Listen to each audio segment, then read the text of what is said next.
1, 2, 3, 4, 5, 6, 7. Good afternoon, ladies and gentlemen. I'm here today to ask you to open your minds up to the realities of what's been right in front of us for quite some time. There's been a lofty ideal floating around for decades that has recently, in the scope of humanity and scientific advancement, been within our grasp. I'm referring to human space exploration and colonization of exoplanets, considerably the moon and Mars. The time is nigh for humans across the board to gain a deeper understanding of the science behind terraforming a planet for colonization and how this can be achieved and the benefits or potential risks of space colonization. STEM education as well is important for the youth. STEM stands for science, technology, engineering, and mathematics.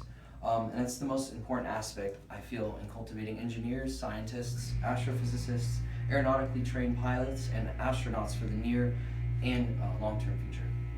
We as a global society must work together in order to achieve such daunting tasks as changing global initiatives for space travel in classrooms and sending people to colonize other planets is the call to action. Let us begin by discussing the amazing advances that are currently going on in pursuit of human space travel and colonization. Private companies and government-sponsored organizations such as SpaceX, Elon Musk, NASA, which is privately funded by the government, and Lockheed Martin are all contributing to the prospects of space colonization in the domestic realm.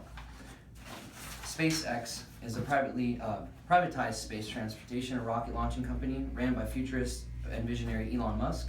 According to the academic publication Space Scientist, he founded a company for transporting cargo and people into outer space called Space Exploration Technologies Corporation, better known as SpaceX. By 2011, Musk led SpaceX in developing an entirely new line of rockets as well as the Dragon capsule for launching people and cargo into orbit. One intended use for the Dragon capsule is to ferry astronauts to the International Space Station, ISS, launched on top of SpaceX Falcon 9 rocket.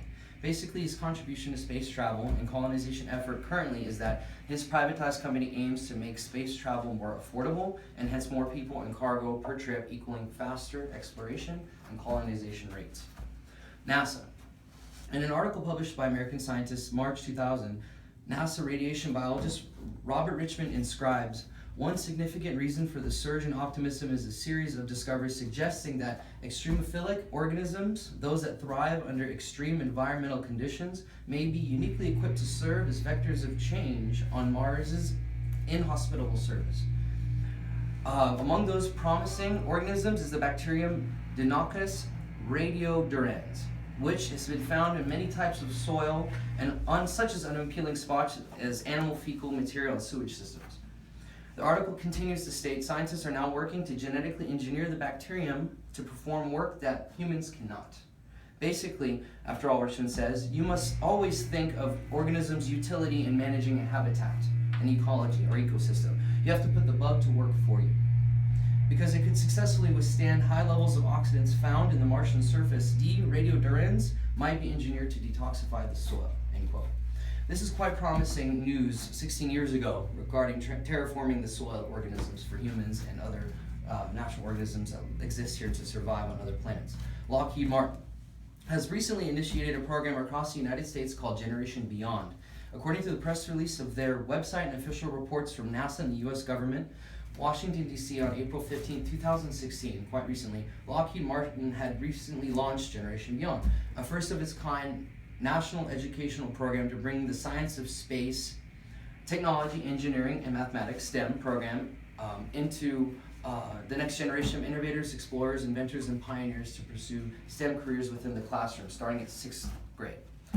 The online curriculum is a core element from middle school and above, including lessons plans for teachers, a virtual field trip, and activities students can bring home to share with their families. The deep space curriculum is shared freely with thousands of middle schools across the country, reaching hundreds of thousands of American students as we speak. The Lockheed Martin Mars Bus Experience. Generation Beyond includes a real-life Mars bus experience that will travel the country providing student riders with an interactive experience, basically simulating the drive along the red planet. Gives them about 200 square miles of simulation, and this is based on the most advanced video game virtual technology that's out today. Finally, with Lockheed Martin, they have the Hello Mars app, which I have on my phone and I can share with you guys at the end. This app actually allows students to study Mars and flies Mars in the sky, if you're into astronomy, and travel there virtually in real time and see Mars weather reports. This brings me to my second point, the benefits and the risks. Basically, external, untapped commercial potential resources, mining, solar, nuclear power plants away from the Earth. We curb the excessive human population on the Earth by siphoning human species off the planet to other planets, into space colonies, more space stations, less humans on Earth, less detrimental catastrophes that we cause. We also have natural catastrophes that we can avoid, such as comets and volcanoes and eruptions and so on and so forth. Actually, Dr. Cameron M. Smith and Dr. Evan T. Davies, the authors of the book Emigrating Beyond Earth, Human Adaptation and Space Colonization, quote, "Such disasters have visited the Earth before, though sometimes so long ago that humanity only learned them with new scientific methods. To ignore what we have discovered about the illusion of safety on our home planet is to gamble with the survival of our species." Another reason why we should be exploring. The exciting possibility of other intelligent forms of life in the universe. On top of that, barren foreign planets that we can invade without any repercussion to any natives, because there are no natives. Naysayers object to the space programs mainly due to extreme costs and the effort required to colonize in space, explore space routinely. Based on the recycling kinetic energy technology that I've described here, it takes around 200 megawatts, or generates or sustains 200 megawatts for every 2 minutes of electricity coming from a spacecraft that's launched from Earth within low Earth orbit, which is about 2,236 miles from the Earth's equator. So this is proposed by a scientist, and he's actually, he works as a teacher as well at Cerritos High School. His name is Professor Turek.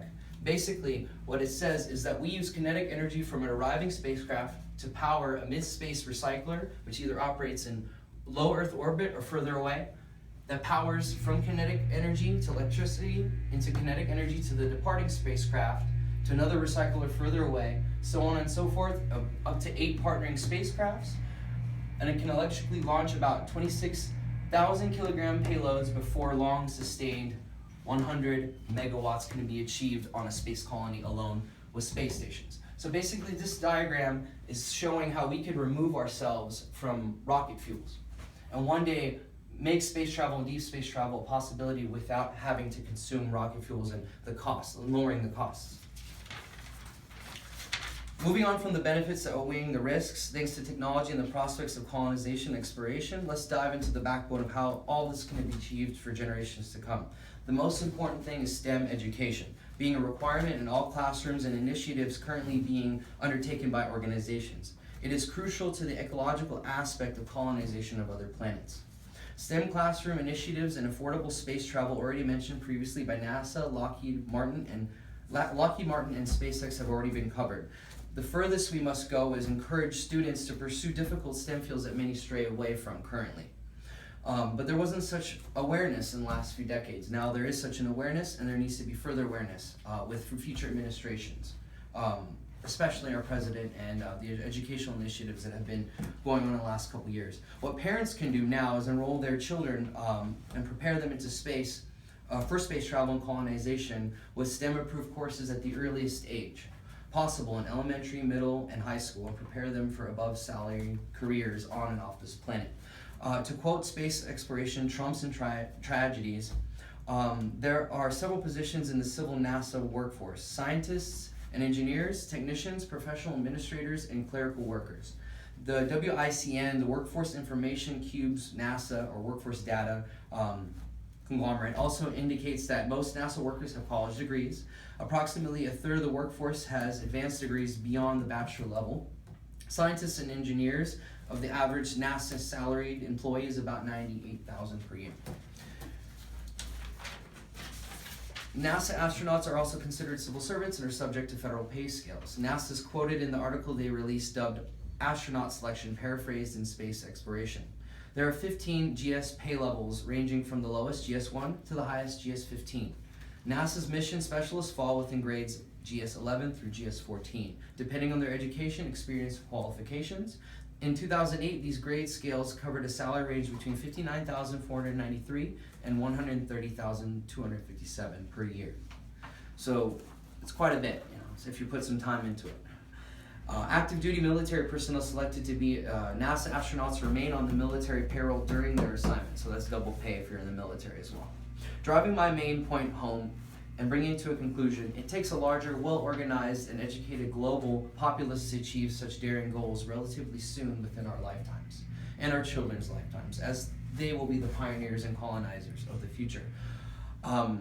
This is not a prediction or a soothsaying, rather a calculated measurement of a future event, and when it is going to happen is based on current technologies available, educational systems being bolstered and reformed to gear more students towards STEM degrees, and ultimately this will lead to more qualified and, most importantly to this conversation, an educated, quantified workforce geared for mass space exploration and colonization. To leave you all with this inspirational verbatim from the NASA Act of 1958, it is the policy of the United States that activities in space should be devoted to the peaceful purposes for the benefit of all mankind. Thank you very much.